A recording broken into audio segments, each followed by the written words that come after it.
Lockheed and Boeing released details of the Defiant X helicopter, which they plan to submit for the U.S. Army's future long-range assault competition on Monday, January 26th.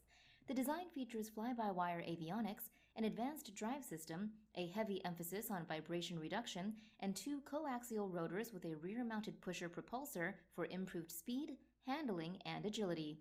Boeing said in a press release that the Defiant is designed to provide improved performance with the same footprint of the UH-60 Black Hawk, with minimal alteration of current tactics, techniques, procedures, training, or infrastructure. The Defiant will be twice as fast and be able to fly twice as far as the Black Hawk. In addition to replacing the Black Hawk, it will also replace the aging AH-64 Apache attack helicopter and other aircraft.